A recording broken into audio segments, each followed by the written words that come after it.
आज़ादी एक ऐसा एलिमेंट जो इंसान के जीवन के लिए शायद सबसे ज़्यादा इम्पोर्टेंस रखता है। पर ज़रा सोचिए क्या हो अगर किसी इंसान को उसकी फैमिली के साथ, जिसमें उसके माँ है, बाप है, उसकी वाइफ है, उनको कैद कर लिया जाए और एक ऐसी जगह पर बंदी बनाकर रखा जाए जहाँ पर ना तो खाने की सुविधा है, ना पानी की सुविधा है, कोई मेडिसिन की फैसिलिटी भी नहीं है और आप वहाँ पे आप इतने कोई फ्रीली घूम फिर भी नहीं सकते। तो सोचिए उस इंसान के मन की क्या व्यथा होगी।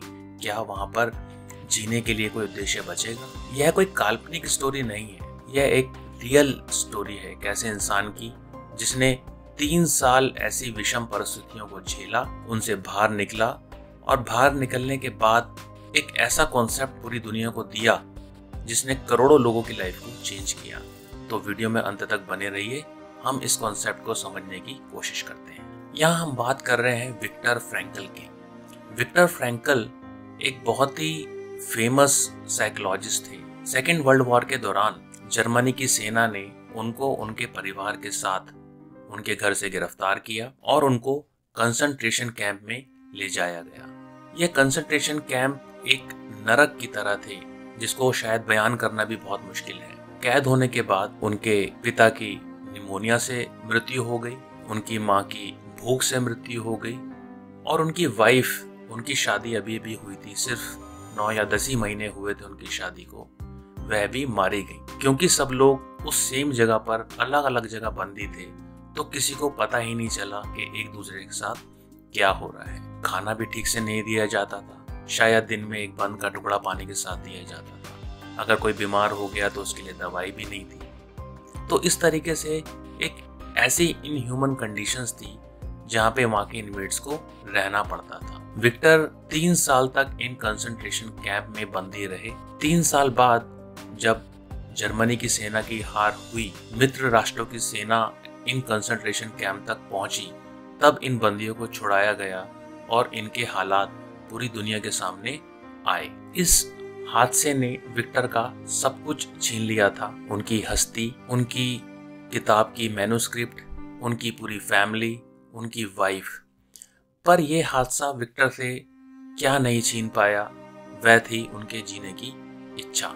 फ्रैंकल ने शायद इंसान के सबसे काले इतिहास को झेला है, पर यह सब झेलने के बाद भी उनकी इच्छा शक्ति इतनी प्रबल थी कि उन्होंने इन सारी घटनाओं को एक बुक में डिपिक्ट किया और वो बुक पूरी दुनिया के सामने लेकर आए। इस बुक में उन कंसंट्रेशन कैंप्स में हो रही त्रासदियों का जिक्र था, वहाँ पे मानव कैसे हालात में रह रहे थे, इस चीज का जिक्र था।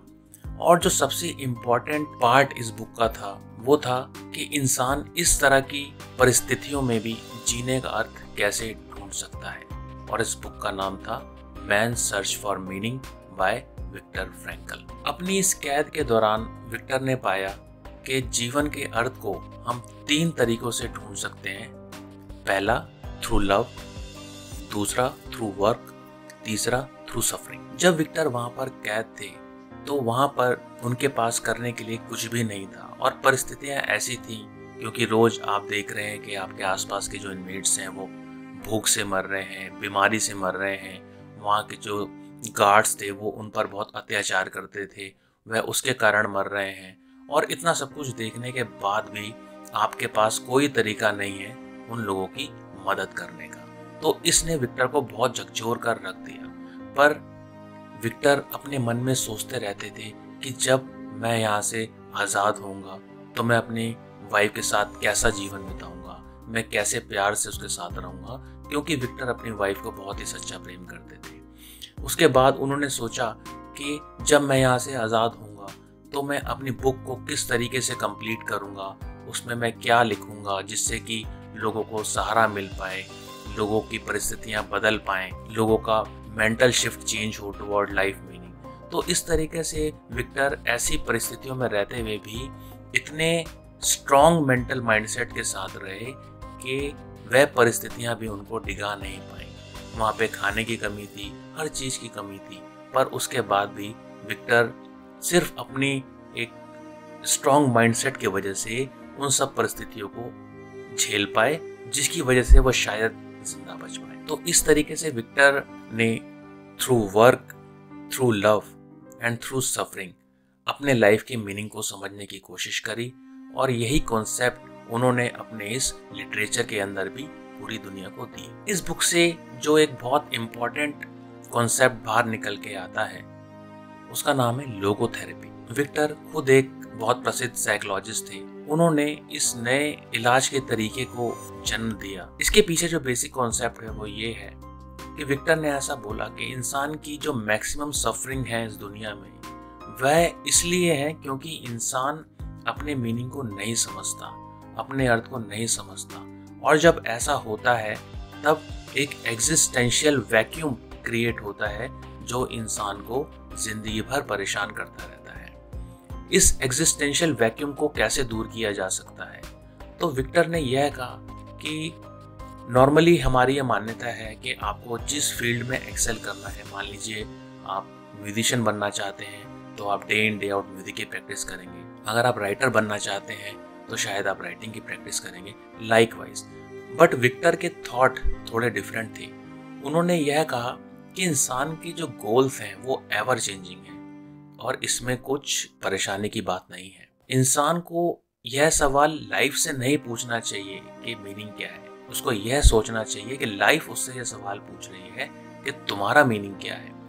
तो इंसान को हर परिस्थिति में ऐसा सोचना चाहिए, हर मोमेंट में ऐसा सोचना चाहिए कि इसमें क्या मीनिंग है, इसको मैं मैक्सिमम किस तरीके से जी सकता हूँ। जीवन में गोल बदलते रहते हैं, दैट्स ओके, पर हमें उन बदलते हुए गोल्स के साथ जो परेशानियां आएंगी, जो सफरिंग्स आएंगी, जो भी कंडीशंस रहेगी, उसको झेलने के लिए भी तैयार रहना है और उनको झेलते हुए ही आगे बढ़ना है, जिससे हमें एक स्ट्रेंथ मिलती है और शायद उन सफरिंग को झेलते झेलते ही हम अपनी लाइफ का मीनिंग ढूंढते हैं। हमारे सबके जीवन में कभी ना कभी ऐसी सिचुएशन आती है, चाहे वह करियर हो, फैमिली हो, हेल्थ हो, जहाँ पे हम बहुत डाउन एंड आउट फील करते हैं। हमने देखा कि जब इस तरह की कंडीशंस में इंसान एक इस तरह का माइंडसेट रख सकता है, तो हम भी अपनी लाइफ की इन प्रॉब्लम्स के समय अपने माइंडसेट को उस तरीके से रख सकते हैं और सफरिंग को एक पॉजिटिव माइंडसेट के साथ झेल सकते हैं। विक्टर ने इस बुक में एक बहुत ही सुंदर बात कही है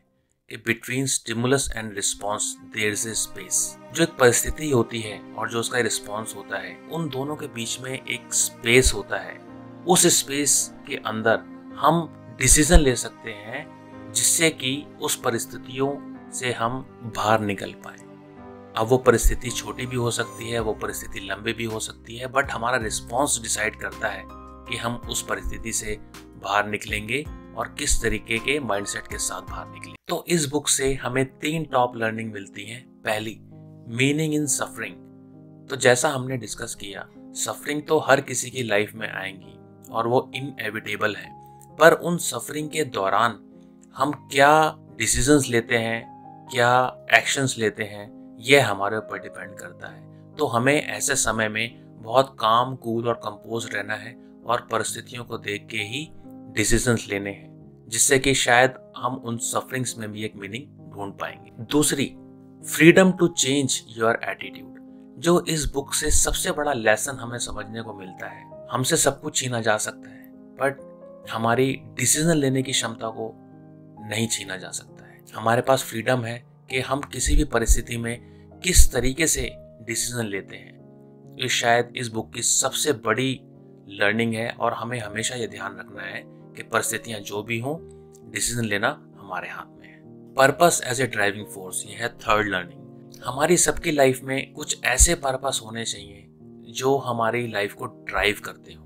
हम उन पर्पस को देखते हुए आगे बढ़ें, उन पे ध्यान लगाएं और कोशिश करें कि हम डिविएट ना करें। तो जब हम उन पर्पस का पीछा करेंगे और वो पर्पस रैशनल भी होना चाहिए, तब शायद हम अपनी लाइफ में उस मीनिंग को देख पाएंगे जो बिना पर्पस के शायद हम नहीं देख पाते। तो इन 3 लर्निंग के साथ हम इस वीडियो को कंक्लूड करते हैं। उम्मीद है कि यह एक इंफॉर्मेटिव वीडियो रहा, हम सब इससे कुछ सीख सकते हैं। आपने वीडियो को यहाँ तक देखा, उसके लिए बहुत बहुत धन्यवाद।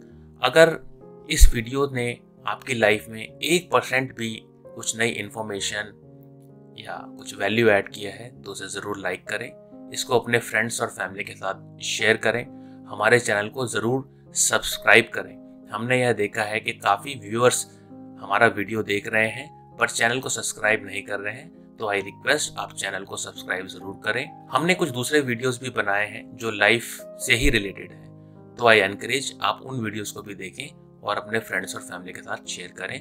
धन्यवाद, मिलते हैं अगले वीडियो।